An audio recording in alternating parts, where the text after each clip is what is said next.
Thanks for joining me. We shall talk about education, but not in the traditional sense. We need to understand a little bit more about the requirements of the real-world market data versus what is on offer right now. Here to discuss this and more is a very good friend of mine, childhood friend of mine actually, Jagdish Singh Malhi, the Director of Student Recruitment and Marketing at University of Nottingham, Malaysia. Jag, thanks again for coming over. This is our first time meeting, I don't know, for so many years. Yep.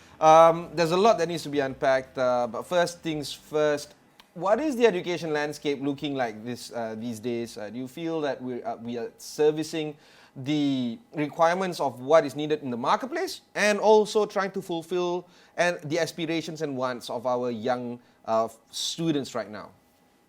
Thanks, Ibrahim. It's a pleasure to be here. Indeed, it's been a long time. So to answer your question, I think in the sector we are seeing a very good rebound post-COVID. I think many universities across that 2 to 3 years suffered a little bit, but we're seeing very strong growth, and even for us in Nottingham, this year has been very encouraging across domestic and international recruitment. So that's great.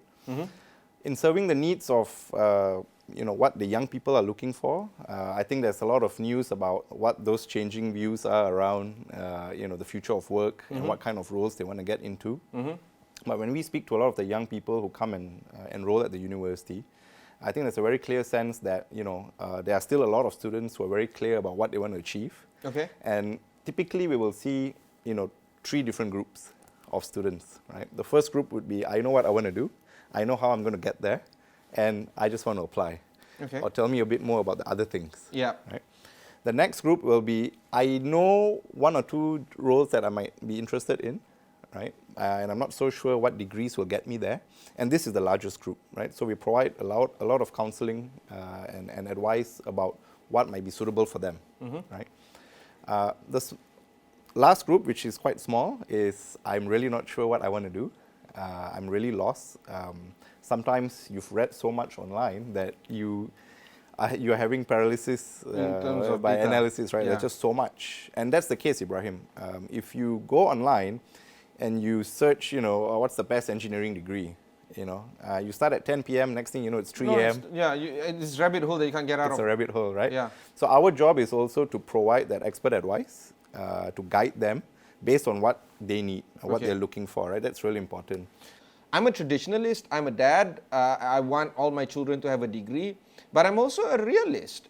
If it doesn't take 4 years out of my children's life away and they can start on the get-go and learn on the go and get specialization along the way, and the professional certifications, a lot of them do not require a bachelor's, why would we still go with this Asian parent pathway of, oh, you must have a degree? Not just that, lawyer, engineer, doctor.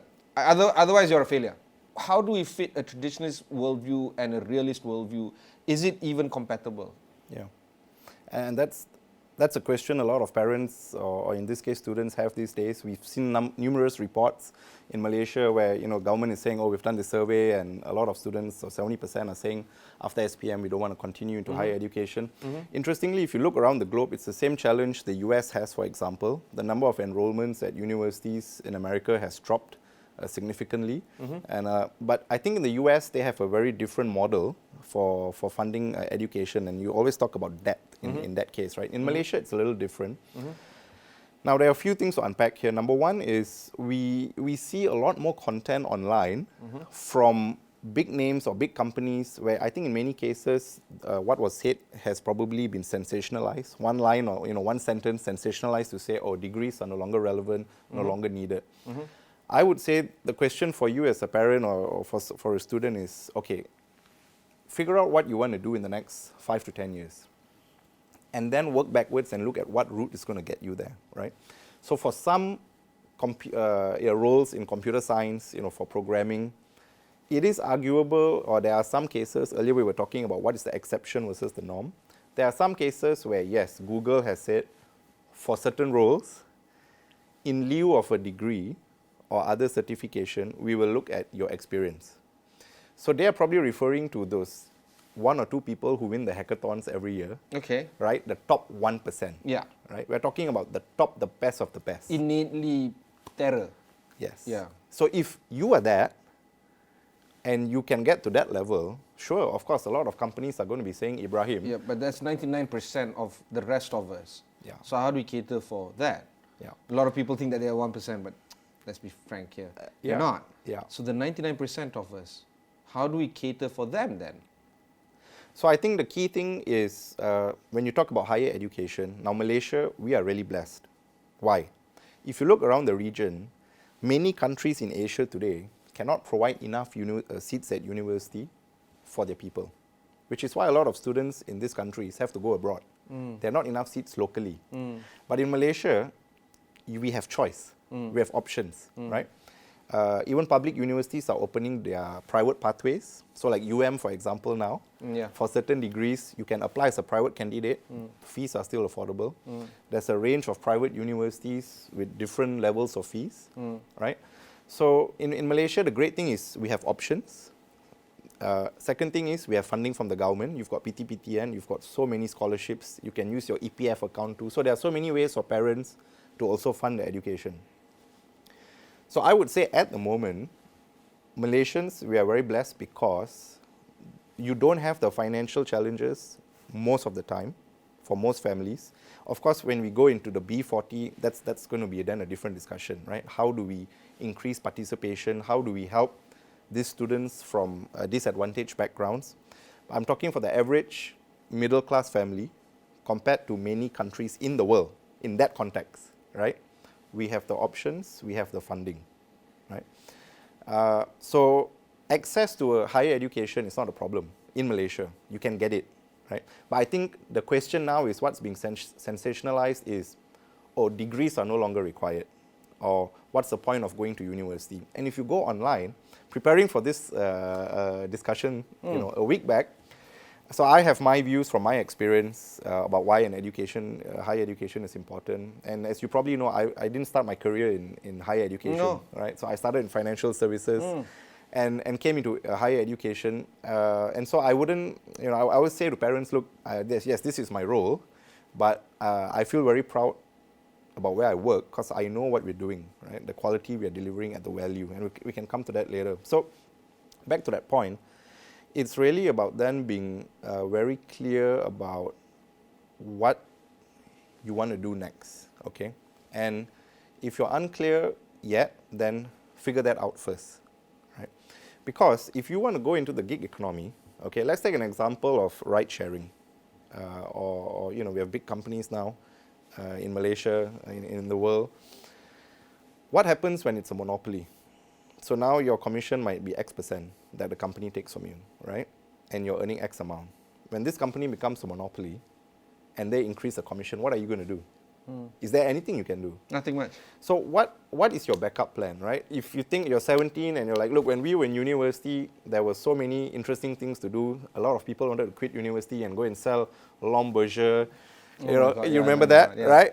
Yeah, my friend is driving a BMW, selling these magic lamps, earning 10,000 a month. Yeah, that was the influencer of the 2000s. Yeah, right.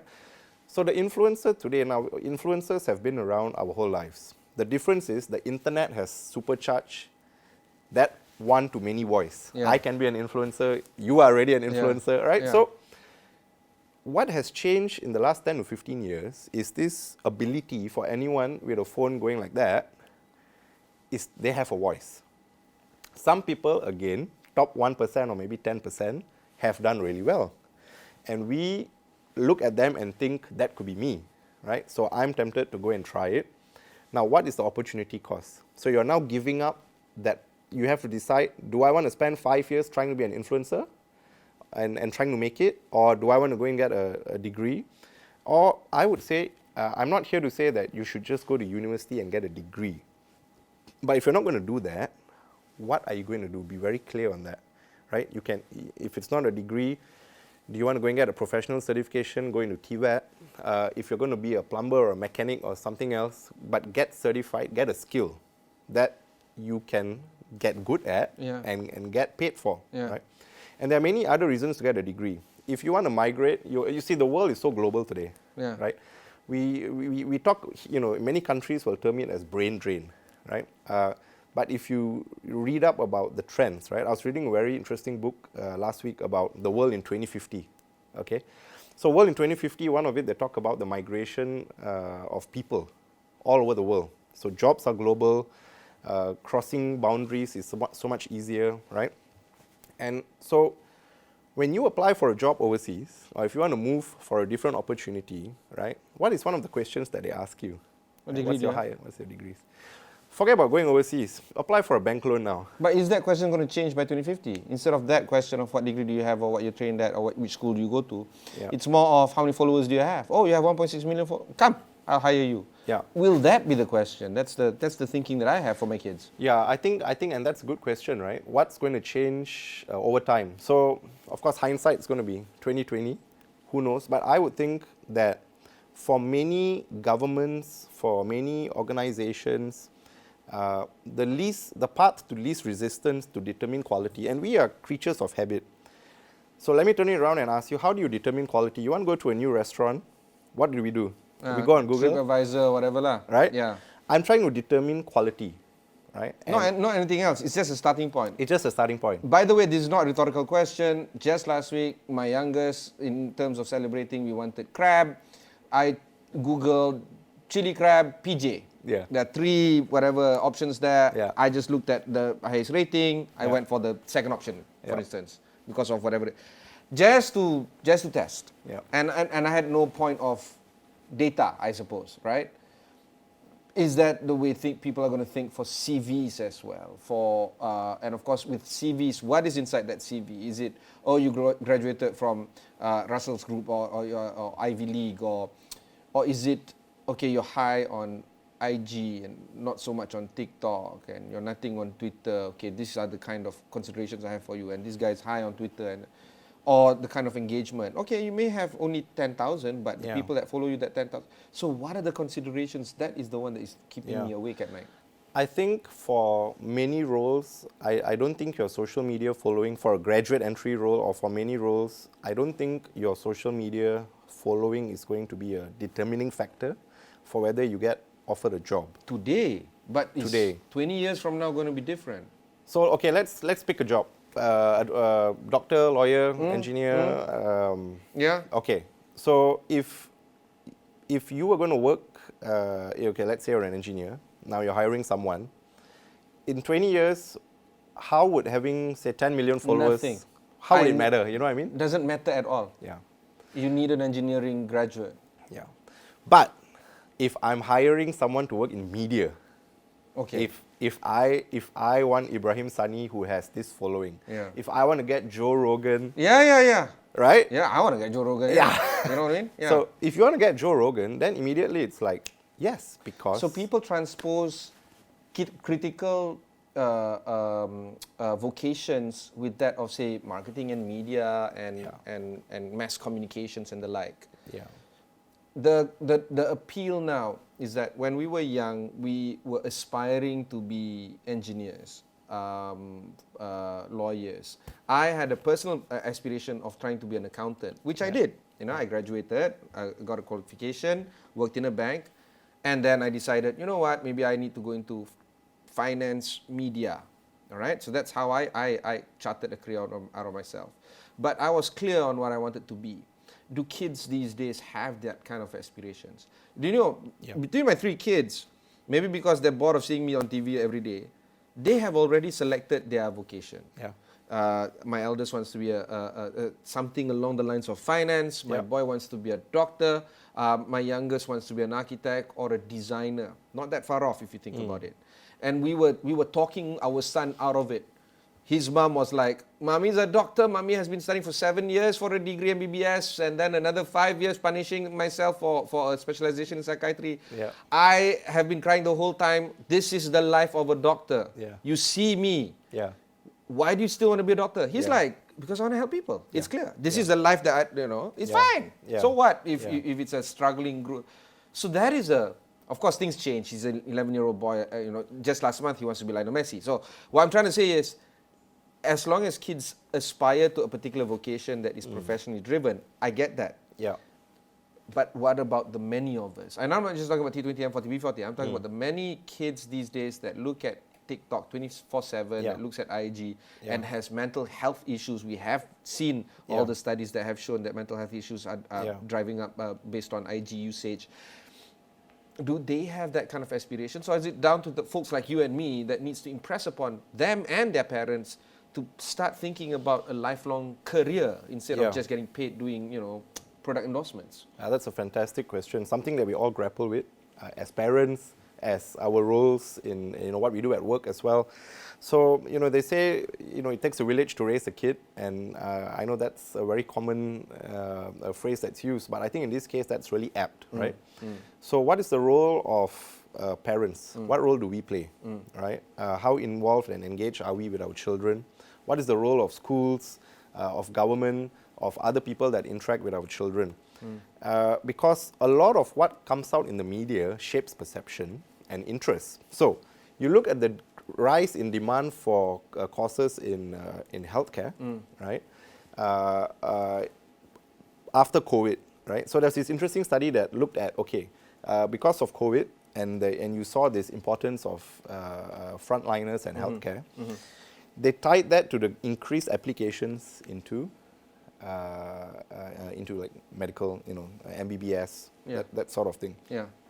I think the point I'm trying to make here, Ibrahim, is we are easily influenced, right? Which is why there's always a role for influencers,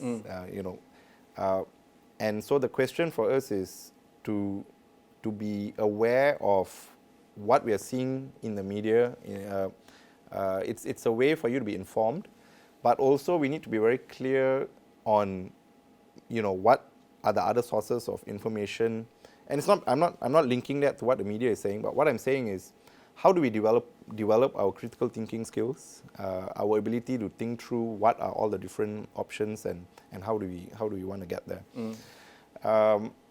So back to your question of what is our role to help the future generation. I think number one is from the parents, as parents we need to play that role. But number two, I think we need more people coming out and talking about, I went to university and this has been my experience. Of course, we wouldn't know what our experience could have been if we didn't go to university, of course, and did something else, right? Yeah. But it is just worrying that there are so many people with influence, mostly in the West, but that is the content we consume, right? But a lot of people in the West are talking about, a degree is dead, you don't need it anymore, university, etc., etc., etc. But I think we have to be very clear. The reason there's a lot of unhappiness in, say, in the US is because of the burden of their education cost, right? So you can go to a state college that will probably cost you about $60,000, which dollar for dollar maybe not too bad. But if you go to private education, you're talking 150, 200,000. Yeah. US even dollars, higher if you right? go into a... Yeah. So it's really about that. But let me share with you, we are still really, really pleased to see that I can only tell you about what we see from our end, right? There is still very strong demand. A lot of students are coming to us to talk about their future, their aspirations, and a lot of the discussions that we have, it always starts with, what is your aim? They don't have it, right? Especially that 3 buckets that you mentioned, the last bucket. Yeah. I don't even understand that question. Sorry, I understand that question, but I don't know the answer. I'm not even pretending wanting to know the answer. So we can take them through a process of discovery, right? You can do a personality test, you can take a career test. There are the 10 answer ha questions, which I think that's not really going to help you. Yeah. But we need to put some time in to do the, something more rigorous, right? And you get a professional to sit down with you and take you through that. And so from there, you sort of think about, okay, could this be something that I might be interested in? The one thing that we are also thinking about, actually, so there's a lot of interest in helping students discover what's going to be exciting for them, right? And there are some plans for next year, which I can't share at this point, but I'm quite excited about some of the things we are thinking about next year. Because, Ibrahim, there's a lot of opportunities around thinking about, as a university, we have all these partners. Yeah. Right? We have partners in industry. Yeah. Okay. Partners in industry need talent. They want the best talent. It's a war for talent, right? Because we know today the economy is not competing just on product or service, but very strong is that talent being able to deliver for what you need, right? So what can a university do to provide students or even students still in school with a sort of work-like experience or some exposure to what the roles are like, right? So as a university, what role can we play to leverage our partnerships with industry to provide you, the student, at a younger age, right, Form 3, Form 4, Form 5, with some idea already of maybe what are some of the different roles and what can you do. So I guess the easiest way to say it would be, what would a Kidzania for teens look like, or a Kidzania for young adults look like? And that is what universities like Nottingham is offering. And I think that's a big opportunity, right? Yeah. Because why should Kidzania just be for kids? Yeah, yeah. Quick one, social visit pass for international students and Malaysian visa liberalisation plan. We've heard the Prime Minister, PMX, recently announced the introduction of a long-term social visit pass for international students. This is aimed at addressing the need for skilled labour in Malaysia. Yeah. How do you foresee this policy impacting international student enrolment in your university and universities across the country? And what strategies do you think that you're considering to actually capture this particular potential influx of international students? I think that was, it was really pleasing to read that in PMX announcement. We are waiting for the official announcement, which will come and of course the details that comes along with it. Yeah. So, but if I were to speculate, I think immediately, of course, this is fantastic news, not just for the sector, not just for higher education, but for all the other interdependent sectors for the country. Like what? So, think about it. Would you agree that a student, international student coming here for 3 to 4 years to study, I would say that is a long-term tourist in some ways. Right? Yes. Think about it. Yes. You have one extra person coming in, paying rent, spending on food, Grab everything, right? Your retail, clothes, this and that. So what is the impact of one additional student coming in for 3 to 4 years? For the economic growth of the country. What is that multiplying effect, right? Now, the government wants 250,000 students by 2025. Okay. So, if you have these students coming in, it's not only great for higher education, it's great for the property sector. We have an overhang of properties, right? Rentals are a big problem. You need people to fill it up, right? It's gonna revitalize our local economy. Your machi, your mama, everybody's going to benefit, right? So that's that big benefit there. Now, for universities, in Malaysia, we have, as I said earlier, a lot of choice. And I think for many Malaysian universities, we do want to attract more international students to diversify your tuition fee collection. But there's so many other benefits for students, right? It's about building a global network, Like when I was in university, I had friends from different countries. We are still in touch, right? So today, if I fly to Oman, or Bangladesh or Pakistan, it's like that, right? Even with me, right? Phone call away. So, and after some years in the professional life, we know that these networks are so important, right? So that's one of the things we talk about at the University of Nottingham. That I didn't see before, you know what I mean? Yes. Only after working. Only after, right? In Malaysia, colloquially, we'll say, you got cable or not, right? But these are the cables that you build across around the world, right? And across your lifetime. And it's these 4 years that you spend with someone, right? Playing sports, going to class, going through your ups and downs. That's where the bond builds, and it's for life, right? So to me, it is, when I look at the economic impact, it is across the country. Then the other thing to look at is, all right, if we are moving into aging nation status and super aging by 2030, if we need more manpower, right, where is it going to come from? Then how are we going to decide who to bring in? Because now we have a lot of blue-collar workers, right? If you want the white collars in, then I would think one of the ways to do that is you already have a student who's coming here for 3 to 4 years. They understand how the country works. They understand the culture, the norms. They know how to, they are already slightly integrated, right? Know how to order Milo ice, teh tarik, they get it, right? And if you can then flow them into graduate entry roles, graduate roles, then that's going to be another way for you to get manpower. Now, why is that important? For companies who are investing, deciding where to invest, open up regional HQs, the key thing they always look at is access to talent. Number one. Right? So Malaysia, we also have this goal to produce more high-income jobs. We want to upskill, we want to have high-tech talent and all of that. Now, of course, that dimension starts with, all right, what are we doing for Malaysians, right? And how much can we grow that? Yeah. But then it's also about if we need more, then where are we going to get it? How are we going to get it? What is that pathway to decide who comes in and how, right? So activities and initiatives like this social visit pass for international students and visa liberalization plan is part of that, part and parcel of that, in trying to boost up the requirements. I would think so, but I think it's hard to tell right now because we don't have the full details, and PMX did not also, speak too much about why. Yeah, it's a touch and go moment. It's like, by the way, we are doing this. But this is something, just to give you some background, that the sector, all of us have been in long discussions with the government about. So it is something that I think, has gone through a lot of thinking, weighing the pros and cons, and we have a lot of reference points with other countries, right? Because when you look at global, let me tell you a bit more about higher education destinations, okay? So, Tier 1 destination, Tier 1 meaning across the globe, where do people want to go to? Where do they go to for higher education, right? UK, US, Canada, Australia. This would be your big four. Then in Tier 2, I would say you've got Singapore, Malaysia, Dubai. Now, Malaysia versus Singapore and Dubai, we are a lot more cost effective. Very multicultural. Of course, Singapore and Dubai also very multicultural. But I think here, in terms of that integration into culture for so long, we've already been very multicultural for so long, right? Like Dubai, for example, is, I don't know, 80% South Asian or something, right? So it's very different in terms of that makeup.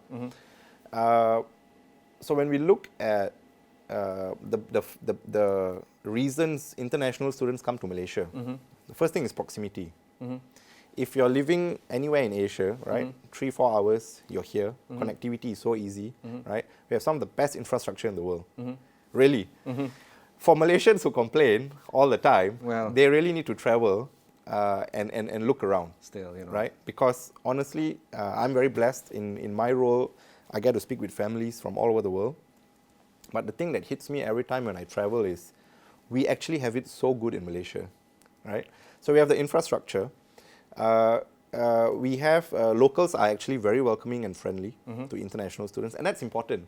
You don't want to go to a country where you don't feel welcome. Yeah, of course. Right? Yeah. So that's also very important. Yeah. So with all of this, Ibrahim, the only thing that has been lacking for us to really become a global hub is this, what we usually call a post-study work visa, right?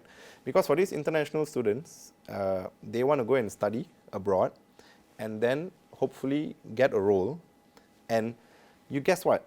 From there, it doesn't mean they're going to stay here forever as well, right? Again, we go back to how roles are so global. Yeah. Right? And therefore, they will be able... So you're very optimistic about this? So I'm optimistic because I think there's going to be a huge spillover effect on the broader economy. So it's not a higher education thing, but it's a question that we need to go further up and say, for each additional person spending 3 to 4 years here, what is the economic impact? When it comes to employment, it's really up to the employer, whether they're going to hire, right? So it doesn't mean that you have the visa, that you're automatically going to... But this is, of course, an overall positive, I suppose, net positive for the economy. Very positive, I think so, yeah.